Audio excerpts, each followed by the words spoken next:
Hello students, today we are going to study class 12th political science chapter number 2, the end of bipolarity, and topic 3. We have discussed about the Soviet Union and the Gorbachev and disintegration. Now the third topic is consequences of disintegration. मतलब disintegration के क्या क्या परिणाम हुए थे वो आज हम तीसरे टॉपिक में पढ़ेंगे।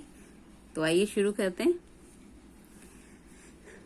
3 broad kinds of enduring changes that resulted from disintegration. So disintegration से यूएसएसआर के disintegration से हमने पढ़ा था किस तरह से यूएसएसआर का डिसइंटीग्रेशन हुआ था, वो अलग अलग हुए थे सारी कंट्रीज और क्यों हुए थे। तो आज हम पढ़ेंगे कि डिसइंटीग्रेशन की वजह से कौन से 3 बड़े चेंजेस आए थे, वो कौन से 3 कॉन्सिक्वेंसेस थे जो डिसइंटीग्रेशन के बाद आए थे। तो देखिए पहला, the end of cold world war, confrontation. तो कन्फ्रंटेशन का मतलब होता है आमना सामना करना।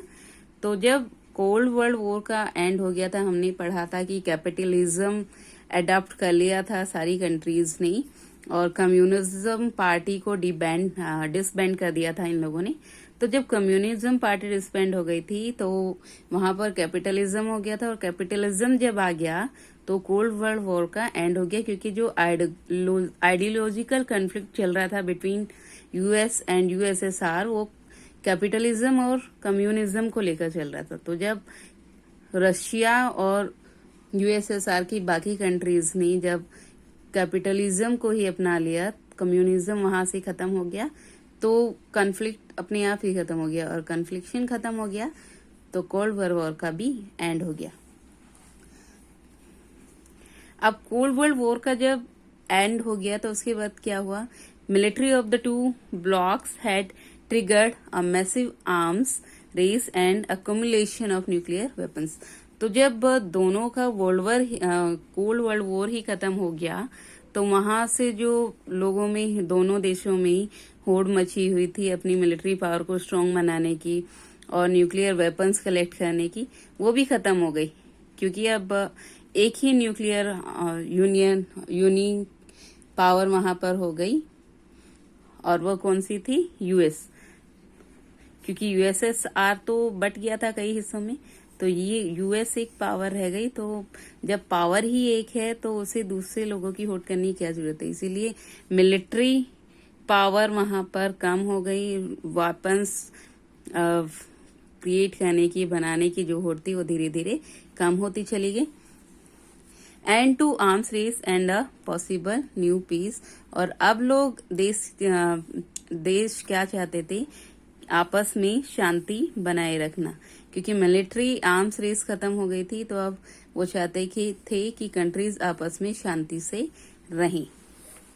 दूसरा कॉन्सिक्वेंसेस था पावर रिलेशन। पावर रिलेशन मतलब जो पावर थी यूएसएसआर की इमर्ज होने के बाद यूनिपोलर और मल्टीपोलर 2 तरह की पावर यहाँ पर ऑप्शन था। जो न्यू ब्लॉक्स कंट्रीज थी उनके लिए, अमर्ज कंट्रीज जो आई थी यूएसएसआर से निकल के लिए, उनके सामने 2 ही ऑप्शन थे। एक तो बायोपोलर तो खत्म हो गया, बायोपोलैरिटी का मतलब था 2 ध्रुवीय जो यूएस और यूएसएसआर थी, तो उसके खत्म होने के बाद यूनिपोलर का मतलब होता है एक ध्रुवीय और मल्टीपोलर का मतलब होता है बहुध्रुवीय, मतलब 2 या 2 से ज्यादा शक्तियां। तो यूनिपोलर की अगर हम बात करें तो यहाँ पर यूएस एक अकेली शक्ति रह गई थी, क्योंकि 2 ही शक्तियां थी, वो थी यूएस और यूएसएसआर। और जब यूएसएसआर इमर्ज हो गया, टूट गया, तो यहाँ पर एक ही पावर रह गई और वो थी यूएस पावर ओनली।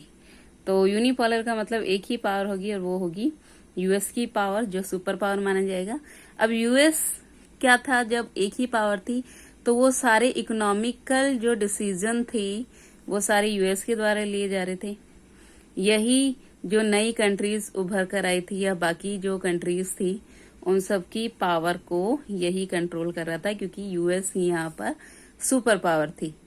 तो बायपोलैरिटी का एंड हो गया और यूनी पावर वहां पर शुरू हो गई, जिसमें US only the super power.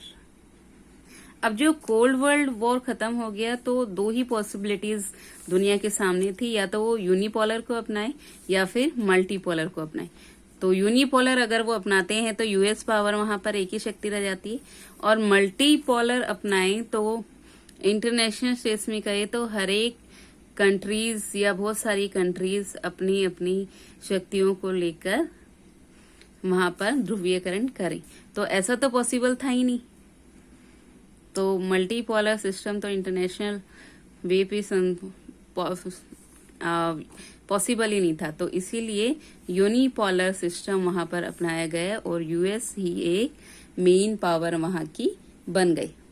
तो different countries could become important players in the international system. तो मल्टीपोलर में ये होता था। तो वेयर नो वन, मल्टीपोलर होता क्या है, where no one power could dominate, जहां पर कोई एक पावर डोमिनेट ना करके बहुत सारी पावर्स डोमिनेशन करती हैं, तो ये पॉसिबल नहीं था। इसीलिए it has been turn out, ये टर्न आउट हो गई और यूएस ओनली पावर वहां पर सोल सुपर पावर रह गई। तो सोल सुपर पावर थी यूएस, तो इसीलिए वही सबको कंट्रोल कर रहा था, इकोनॉमिकली सबको सपोर्ट कर रहा था, उनकी पावर्स को कंट्रोल भी यूएस ही कर रहा था। ना Berlin wall fell down in 1985, क्योंकि कम्युनिज्म और कैपिटलिज्म की कन्फ्लिक्शन की वजह से बर्लिन वॉल का वॉल जो थी, जो बर्लिन की दीवार थी, उसका निर्माण हुआ था। तो जब कम्युनिज्म वहां से खत्म हो गया और सबने कैपिटलिज्म अपना लिया, तो 1985 में जो बर्लिन वॉल थी वो गिरा दी गई। क्योंकि कैपिटलिज्म और कम्युनिज्म इन दोनों की लड़ाई के बीच क्या था, करप्शन हो रहा था, सप्रेशन हो रहा था, मतलब लोगों के विरोध को, उनके विचारों को दबाया जा रहा था। इसीलिए लोग जो थे वो डेमोक्रेटिक डिमांड मांग रहे थे, मतलब लोगों के अंदर डेमोक्रेसी की डिमांड बहुत ज्यादा बढ़ गई थी। और दूसरा यूएस में भी डेमोक्रेटिक पावर थी, तो यूएस सुपर पावर बना और यूएस जो था वो कैपिटलिज्म था। इन्होंने बाकी कंट्रीज को सपोर्ट किया टेक्नोलॉजी में और उनको मॉडर्नाइजेशन बनाने में उनकी हेल्प करी। तो ये पूरी कंट्रीज का, या सारी कंट्रीज जो नई उभर कर इमर्ज होकर आई थी यूएसएसआर से, उनका एक पावरफुल एडवाइजर बन गया।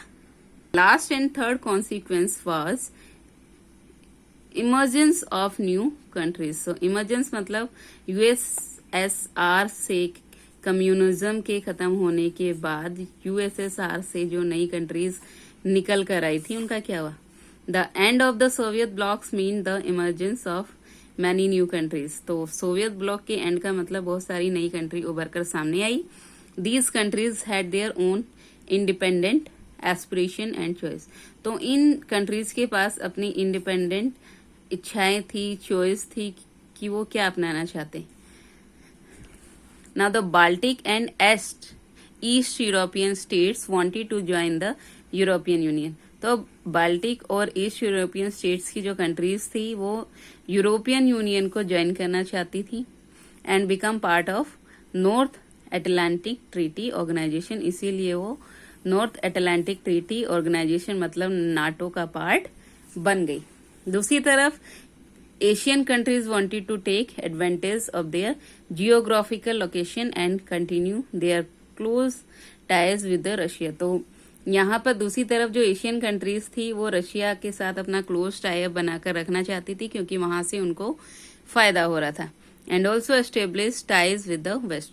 तो इन्होंने क्या किया, रशिया का साथ नहीं छोड़ा और वेस्ट के साथ भी इन्होंने टाइज बनाने की कोशिश शुरू कर दी। वेस्ट में जैसे यूएस हो गया, चाइना हो गया एंड अदर कंट्रीज, इनके साथ भी इन्होंने टाई अप करना शुरू कर दिया।